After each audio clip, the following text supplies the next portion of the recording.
was young, I could literally do any form of exercise and get in shape. That's how easy it was. But now that I've got older, I've discovered that some exercise you can literally do it and nothing works.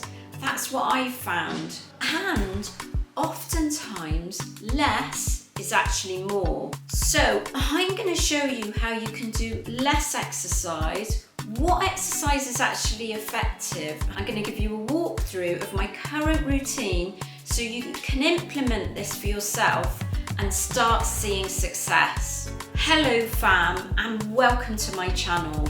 My name's Melissa Neal, and this channel is all about helping you if you're a woman over 40 or like me over 50, and I'm actually 58 now, get in incredible shape. And it doesn't matter whether you're in your 40s, 50s, 60s, I work with women in their 70s and beyond. You can absolutely do this. And I've now helped over 13,000 women transform their bodies.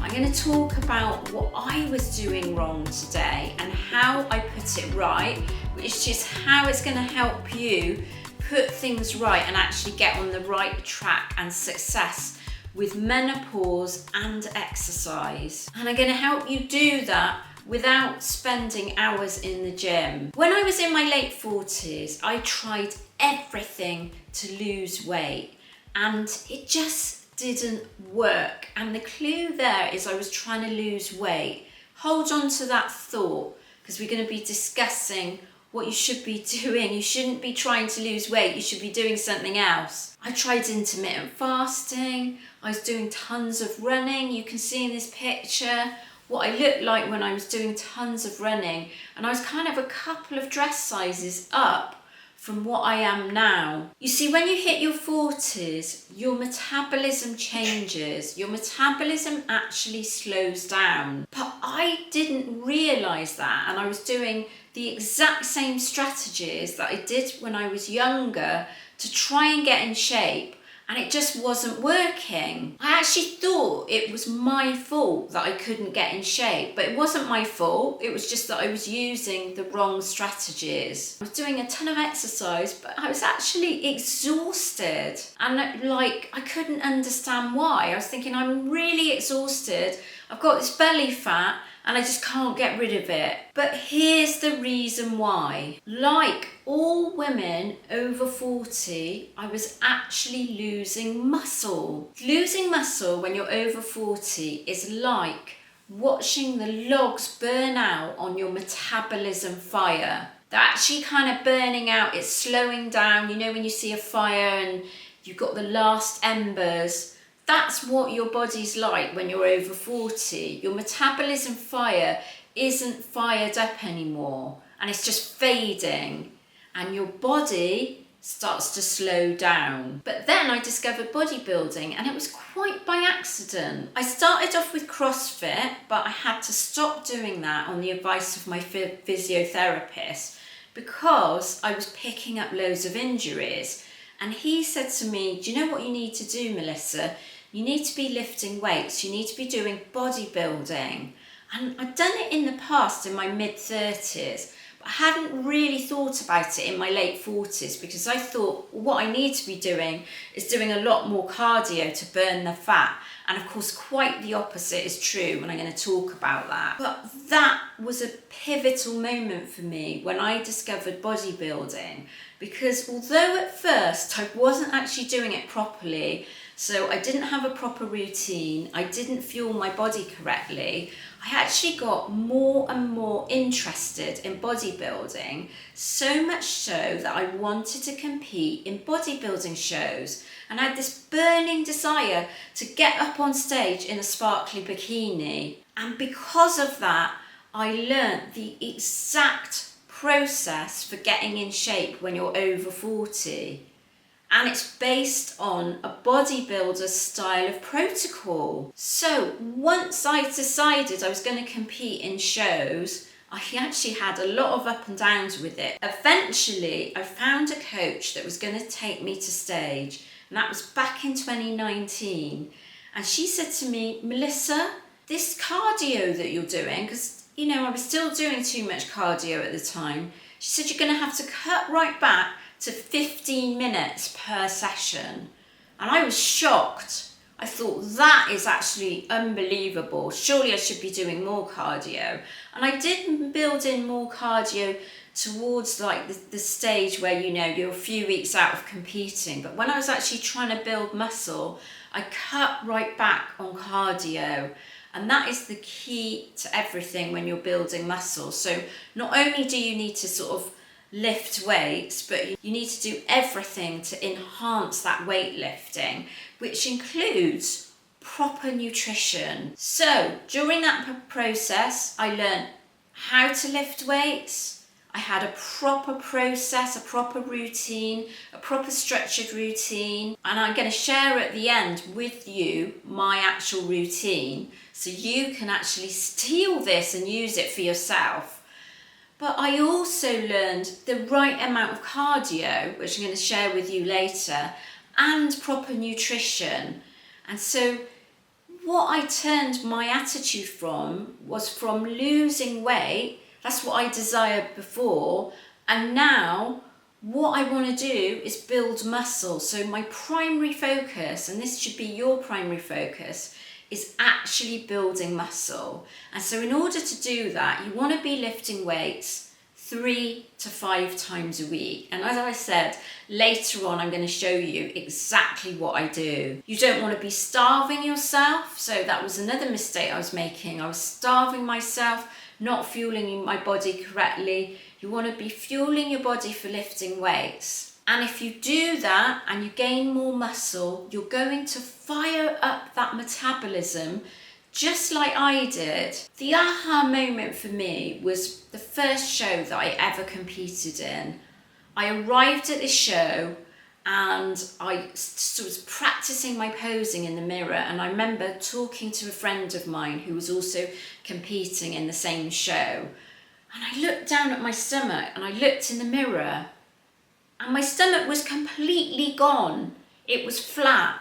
And I thought to myself, this is unbelievable. I never thought I was able to achieve a flat stomach like that. And that's what I did, following a bodybuilder's protocol. Now I'm going to show you the next important point when it comes to being female and over 40. And you don't want to miss this, because this is a really critical part of the process that I missed. And that's working with your hormones, not against them. Remember when I talked about having injuries doing CrossFit?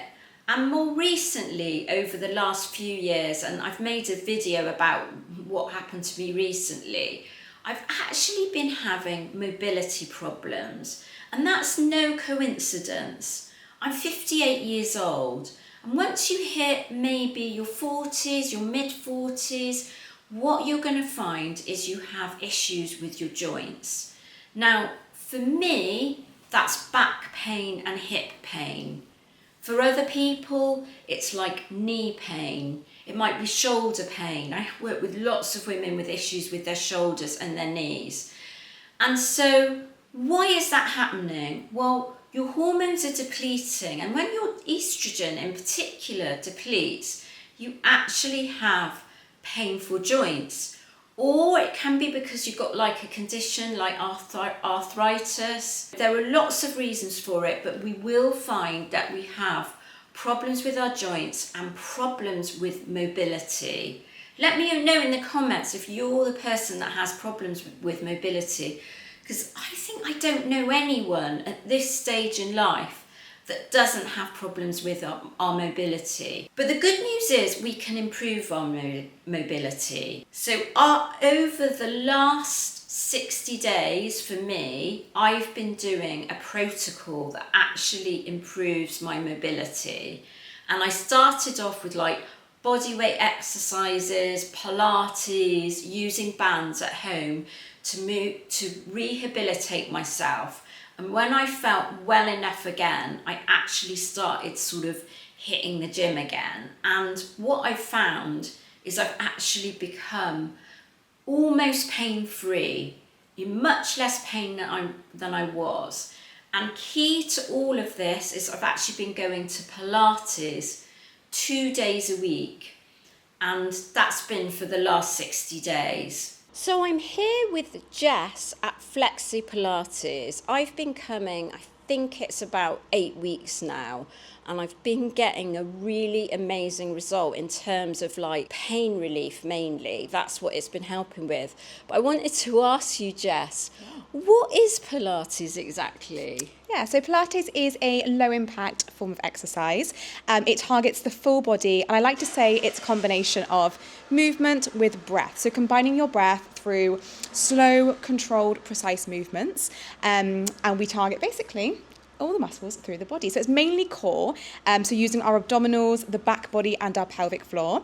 And through that, we go through a series of either kind of resistance exercises, mobility exercises, and strength exercises as well. So it is absolutely amazing. And I tell you what, even for a strong woman like me, Jess, it's actually really tough. I will say that.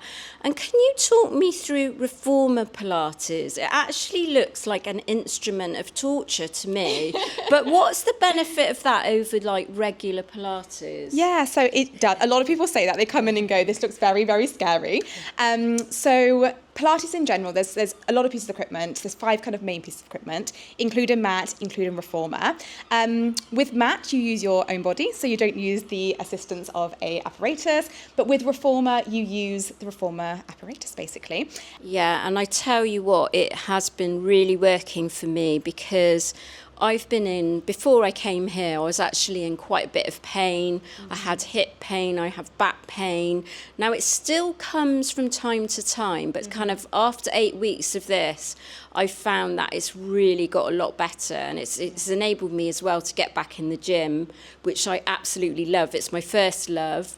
But I have made, as you know, I've made a commitment to do it 2 days a week, which is quite a commitment, but definitely I'm experiencing the payoff. So could you let me know if you have sort of any thoughts on this? Why could it particularly benefit women over 40? So it's a very low impact form of exercise. So you're not going out sprinting or doing these crazy kind of HIIT exercises. It's very low impact, it's very gentle. That's great for kind of lowering the cortisol and just putting that body back to its natural state, really. And then using the resistance, we can either target kind of heavier muscle groups and work through a series of heavy lifting, or we can focus more on the core, which in turn strengthens all those muscles around the hip joints, around the shoulder joints, around the knee joints, and just allows you to feel nice and tall, working those postural muscles, and just targeting the body from head to toe, really. Yeah, well, I've definitely noticed an improvement for me. And then how would you say it helps people like me that are into weightlifting? Yeah, no, exactly. So we tend to have a lot of people who lift weights who come in and say, I'm very tight in the hamstrings or through the back, either through working on their form in the gym, so we can have potentially some injuries from the lower back. I tend to say to people, one, it's the mobility side of it. So with Pilates, you're working on, with reformer, you're working on the stretching with the assistance of the straps, but also a lot of mobility exercises. So you're targeting the articulation down through the spine, working into the lower lumbar, which you know with lifting weights, it can come into the back a little bit more as well. But it's also targeting those smaller muscle groups. So when you're lifting weights, it is the heavier muscle groups you're targeting. Whereas in Pilates, you're targeting the smaller.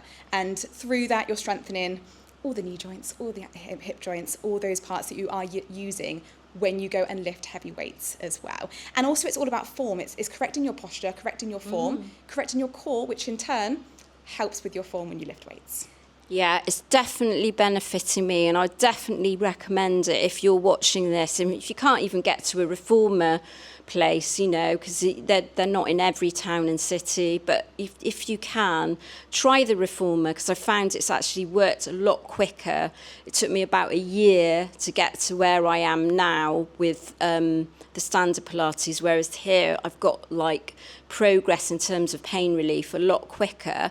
So could you take us through then some of the exercises, Jess, or just some key exercises? Yeah. So I'm going to start you on if you pop on one red spring, one red spring, and I had to I was quite surprised that I was going on quite a low weight and finding this really, really challenging. It's funny, isn't it? Yeah, you think it's going to be nice and easy, but oh, it is not easy, I'll tell you that. I'm going to let you come all the way down onto your back just to begin with. Head up on the headrest, shoulders up against the shoulder blocks, and just find that neutral alignment through the carriage. Now I'm going to work through a bit of a core flow from here. So if you pop your feet onto the foot bar, reach behind you, and you're going to grab your short loops. And your hands are going to go into those short loops. 4 fingers in, thumb resting on the outside. Shoot those arms up to the ceiling. I'm going to get you to press in a tiny bit so your hands are in line with your shoulders. So press forwards a tiny bit more. Wonderful. At the moment, you're in a neutral spine. I'm just going to get you to rock forwards and backwards through the pelvis, just massaging through that lower lumbar area from here. And this is just really important just to mobilize. Probably not warm because we've got straight into talking rather than the exercise. Again, that's fine, nice and warm.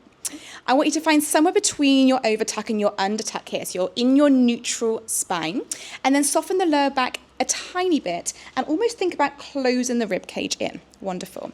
Your right leg now is going to come up to a single tabletop position, and then your left leg is going to come up to meet it. Nice. Your knees are over your hip bones and your ankles are in line with your knees. Now this can also be done on a mat, but the reformer adds some resistance and adds some support here. You're going to pick a big inhale, so using that breath. As you exhale now, reach those arms all the way down to your hip points. Lovely. And then inhale, you're going to glide back up.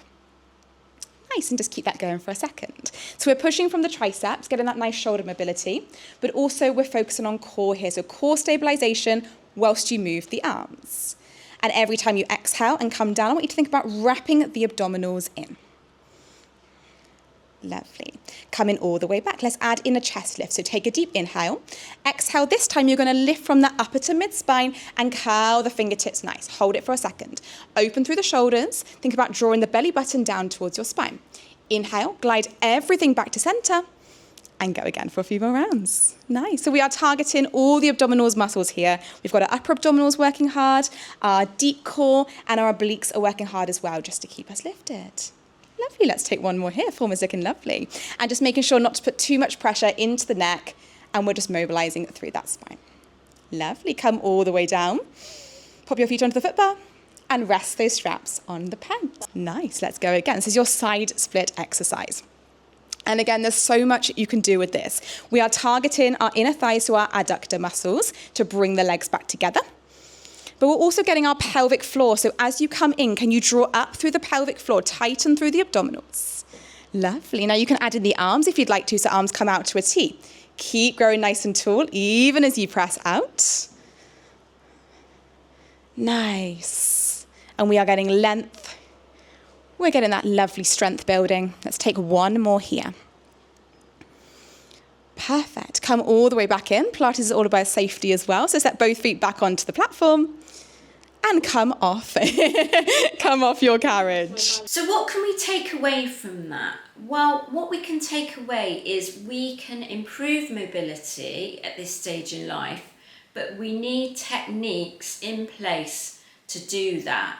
So you might put in place something like a mobility workout, or you might do mobility exercises at the start of your strength training session.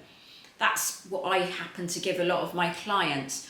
Or you might implement something like yoga. I personally prefer Pilates, but it's like a personal choice. They're probably going to give you the same result in terms of improving your flexibility, mobility, a little bit of strength as well, but it's definitely not going to take over from strength training. It's still important that you do your strength training because that's what's going to get you progressive overload. Progressive overload is when you're constantly challenging your muscle, and your muscle is getting kind of bigger and bigger. And so in order to do that, you want to be lifting weights either at home or at the gym. So what the mobility routine is doing, so maybe that's once a week, maybe it's twice a week, is that supporting your strength and making you more mobile, actually giving you more strength to be better at your lifting weights as well. So now I can do some exercises much better than I could have done. I'm actually doing things like bent over barbell rows that I couldn't do before. My squatting's a lot better, my squatting form's a lot better because I've been doing this Pilates routine. However, there is one more thing that I'm going to talk about when it comes to exercise, and we often make a big mistake around cardio. And often people get the wrong message from me because they think I say, don't do cardio. So I'm going to show you now how you can implement cardio to get the maximum benefit. So when we're talking about cardio, if we're doing the wrong sort of cardio or too much cardio, what we can find is we're just going to have a problem when it comes to building muscle. There's a balance between getting enough cardio, which is boosting your metabolism a bit, it's supporting that weightlifting, it's making your heart healthy, it's burning a few calories. And then there's kind of like the other side of that, which is too much cardio, where you're not going to make progress when it comes to lifting weights, and you're kind of doing hours and hours of endurance training. And what you've got to remember with cardio, it actually doesn't burn as many calories as something called NEAT. So what is NEAT? NEAT is NEAT, non-exercise activity thermogenesis. And that's like how fidgety you are through the day. It's when you're doing cooking, when you're doing gardening. It's all your activity that you do through the day that isn't structured exercise. That's what actually burns calories, not your structured cardio. Do you remember when I was talking about doing tons of cardio and it wasn't really working? Well, that's because I was doing the wrong sort of cardio. So I was doing endurance training. I was doing running for 1 to 2 hours.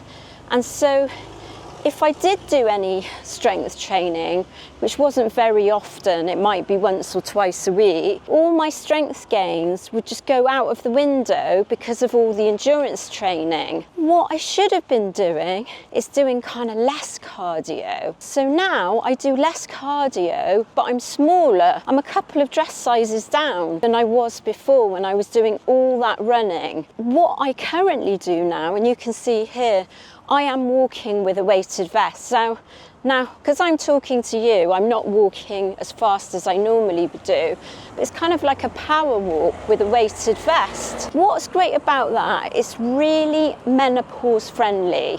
So it's low impact. It's not going to like raise your cortisol levels. Anyone can do it. You know, I give it to clients who are at all sorts of fitness levels. You don't have to be particularly fit to do it. It's really easy to fit into your routine because it's simply just walking. But the weighted vest just adds in a level of difficulty where it's going to get your heart rate up, going to make you a bit more out of breath and hot and sweaty as long as you're walking fast enough. But you want to keep that down. You don't need to do much. It's like 30 minutes. I do 30 minutes per session, and I might do that 4 times a week. And that's enough for me. Now, the weighted vest I've got is 9 kilos. That's quite heavy. I would recommend something around 8 to 10% of your body weight is a really great weight for your weighted vest. 9 kilos that I've got is about 20 pounds, so it's much heavier. It's more like probably 15-20% of my body weight, which wouldn't be a great idea to start off like that. Keep it down to a manageable level. And then if you're a little bit fitter, I do high intensity interval training, but I only do that once a week. I'm not doing it every day. It's just going to burn a few extra calories. But as I've said, your NEAT, your non-exercise activity thermogenesis, that's actually going to burn more calories than anything else. So you don't want to be doing so much hard training that your NEAT tends to go down when you're doing so much hard training, because you just want to rest all the time. So you want to have enough energy to get you through the day. So most of your energy needs to be spent on strength training and not cardio. And then you'll find the sweet spot. So this is what my current routine looks like. So Mondays, 50 minutes of Pilates. Tuesdays, I lift weights and I do legs and glutes. Wednesdays, I lift weights and it's chest and triceps. Thursdays, 50 minutes of Pilates. Fridays, I lift weights and I do back and biceps. Then Saturdays, I've got a choice where I either lift weights and do shoulders and glutes, or like a 40-minute high intensity interval training session. And then I'm going to fit in, you can see there, 4 times a week, 30 minutes of walking with a weighted vest. And that's it. So you can just copy that exact routine and do this for yourself. You should always have one rest day, which is active rest for me. So I might do something where I'm doing a lot of walking, but not with the weighted vest, just normal walking around that day. Or you could even do like yoga or something like that, yoga, swimming, but you don't want to do anything intense on your active rest days. I want you to remember now this really important point, because this video has been all about exercise, but unless you get your nutrition nailed, none of this is going to work. So if you want to find out more about that and have a proper process to follow, I actually have free training, and I'm going to click the link in the description so you can access my free training, which takes you through the step-by-step process when it comes to nutrition. But also there's a ton of free bonuses that you get for watching the free training as well, that will really help you on your journey, on your overall journey, but overall getting your nutrition nailed. So do let me know in the comments section if you found this video helpful, and let me know what you are doing personally when it comes to lifting weights, when it comes to doing cardio, when it comes to like getting your mobility sorted out. That can make a fantastic difference.